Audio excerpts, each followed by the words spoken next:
Ngiye kwirirwa abakunzi ba Khaila TV show. Ibi ni byo Burna Boy yasubije aba munyamakuru bamubazaga ku kibazo kijyanye no kuba atita kuri papa we wamubyaye. Dukomezanye na Khaila TV show.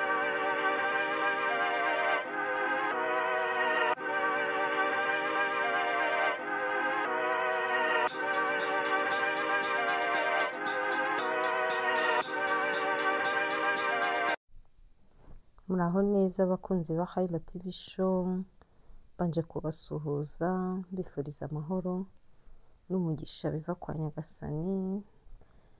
Ndagushuje wowe wakoze subscribe kuri iyi YouTube channel, ndagushimiye, uri umuntu w'ingenzi kandi ndanagushimira icyizere wangiriye cyo kwemera gukora subscribe kuri iyi YouTube channel. Nguhaye ikaze. Njye muvugana nk'ibisanzwe ni Khaila. Uyu munsi wa none nifuje ko tuganira tukungurana ibitekerezo. Hari inkuru nabonye y'umuhanzi witwa Burna Boy, niyo nshaka ko tuganiraho. Burna Boy ni umuhanzi wo muri Nigeria, ni umusore ngira ngo ntarashaka, afite ukuntu akundana na mama we cyane cyane ku buryo butangaje abantu benshi bakunda kwibazaho. Uyu munsi rero yabaye nk'usubiza abantu bahora bamubaza ibyo bibazo, bamubaza ati ariko se kuki ushyira mama wawe imbere cyane, ukunda mama wawe mu buryo bugaragara ariko nta kintu ujya uvuga kuri papa wawe. Rero uburyo yabashubijemo nibwo nshatse ko tuganiraho kuko byankoze ku mutima cyane nk'umubyeyi. Yavuze ati nindamuka mpfuye uyu munsi, umukobwa dukundana yabona undi mugabo akunda maze bagashyingiranwa bitarenze umwaka umwe, inzu isohora ibihangano byanjye izahita isinyisha undi muhanzi. Uko niko yasubizaga abanyamakuru bamubajije icyo kibazo cy'ukuntu akunda gushyira mama we imbere cyane, nta kintu ajya avuga kuri papa we wamubyaye. Arakomeza agira ati ngo bazahita basinyisha undi muhanzi muri rebo ye mu masaha atarenze 24 kandi bakoresheje amafaranga yinjijwe n'indirimbo zanjye. Ari kuvuga igihe yabapfuye.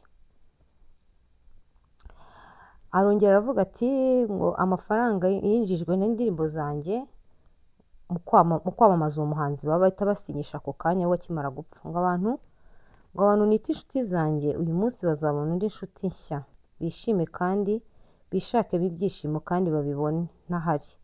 Ariko aravuga ati ariko uzi mama, arahagarara tuzi mama wanjye we nta Burna Boy wundi azongera kubona.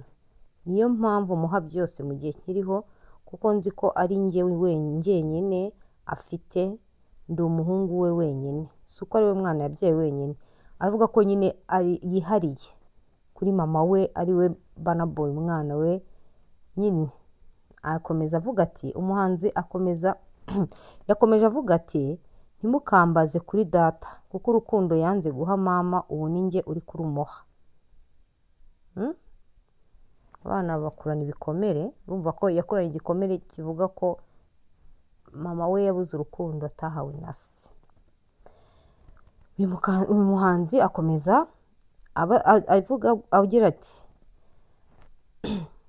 ubu ni njye uri guha urukundo mama.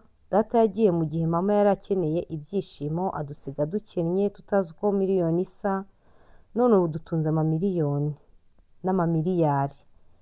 Nibwo mutangiye kumbaza impamvu mpora mvuga mama gusa, ni uko yampaye urukundo data atampaye. Aho ruzingiye abagabo benshi, hari umwana wigeze kubaza ikibazo n'uyu munsi yakibazaga umuntu ati se birashoboka ko ababyeyi banjye bombi bafitanye ikibazo nka data nyine agatererana mama, nanjye biransaba kumukunda. Yabazaga umuntu w'umumenyi mu bintu by'iyobokamana. Icyo yamusubije ati ntabwo ibyo ukwiriye kubireba, wowe ugomba kumenya inshingano zawe nk'umwana ku mubyeyi wawe. Nibyo ni Imana idusaba, kuko Imana idusaba ko tugomba gukunda abanzi bacu, tugafasha abataradufashije, mu gihe badukeneye, ariko biragora gutanga icyo udafite, guha urukundo umuntu utararuguhaye no kumwiyumvamo biragora. Iki kintu rero abagabo nagiye mbona ntabwo ari bose bumva ko aba yumva ko nyine umwana ari kumwe na nyina ari bubeho, ariko ntashaka kumenya ngo niba abaho abayeho ate. Ese uyu mwana ko atari ibuye, mugani w'abanyarwanda ngo sindera ibuye, ko azakura uzazaba iki? Ese nakiba tusibe no kuba atagira icyaba kirenze nk'aba ngaba ba Burna Boy bafite aho bageze harenze. Niyo atakiba buriya wakenera n'umuntu ukuba hafi, urwaye wakurwaza, waguha n'amazi yo kunywa, wakubaza tumeze ute, wagusindagiza, wakugira inama, ariko abagabo bamwe bakabyirengagiza, cyane cyane ndavuga nk'abantu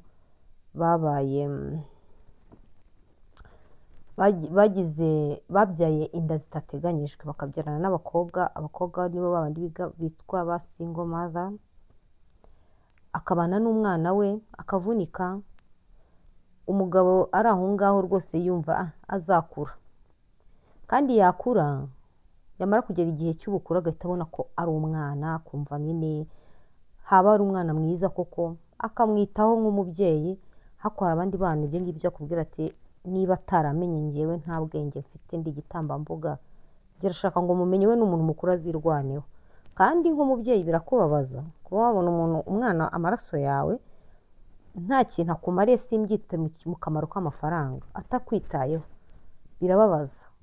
Kandi nanone abantu bari seri ataragufashije nta n'ubufasha bwawe yagakwiye gukenera, cyangwa se ntabwo ajya akenera.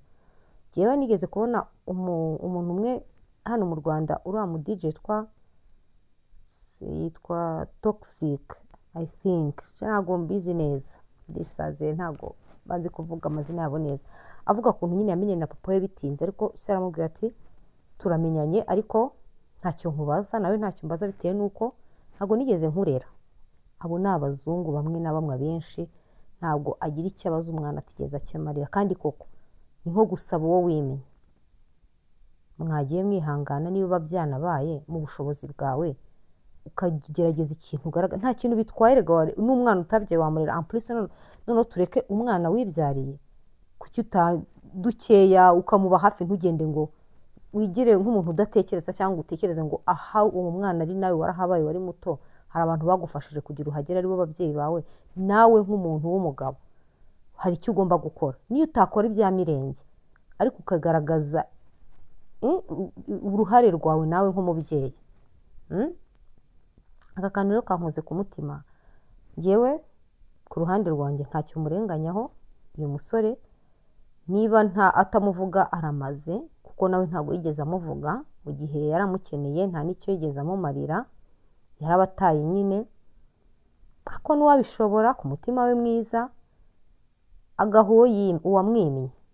Ako nawe mugabo numva ko hari support ukeneye ku mwana wabyaye utigeze umenya, unagerageze kabisa, uvuga turiya muntu ni njye abarizwaho, ni njye wagize uruhare kugira ngo aze kwisireka, ngira ikintu namufasha, cyane ko ari umwana w'inzirakarengane utarahisemo kuvuka muri ubwo buryo, nyine ukagira ikintu wakora. Kandi no si n'abana biga banavutse ngo mu nda zitateganyijwe, hari n'abandi umugore n'umugabo baba batakibashije kubana bagatandukana, umugabo akumva ko nyine bimwe bavuga abanyarwanda baca umugani ngo impuhwe z'umwana ziva ku muntu ya nyina. Ubwo mbivuze mu kinyabupfura, abumva barabyumva.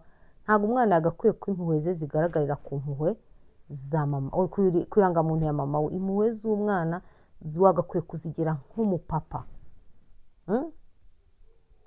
nk'umupapa. Ntuwumve ko ngo niba waragiranye ikibazo n'umuntu ngo n'abana bagomba kubigenderamo. Wapi, abana bagomba kuba abana bawe kuko ni amaraso yawe. Ndahamya neza hari abajya bavuga ngo iyo abana babana na nyina ngo niba babafasha ngo nyina baguteranyaho ngo mukagirana ibibazo. Oya, wowe bikore nk'inshingano, nibashaka nibazagira ikintu bagufasha, muri wowe uzumva ko uri umuntu w'umugabo, kuko wamenye uwagize inshingano ku mwana wagize uruhare kugira ngo uzane hano kuri iyi si. Ntujye kugendera mu kigare ngo ngo nyina ngo ibiki.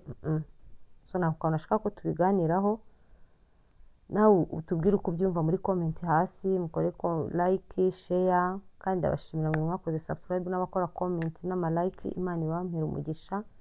Yari Khaila wanyu, dukomeze tubane no mu bindi biganiro. Ciao.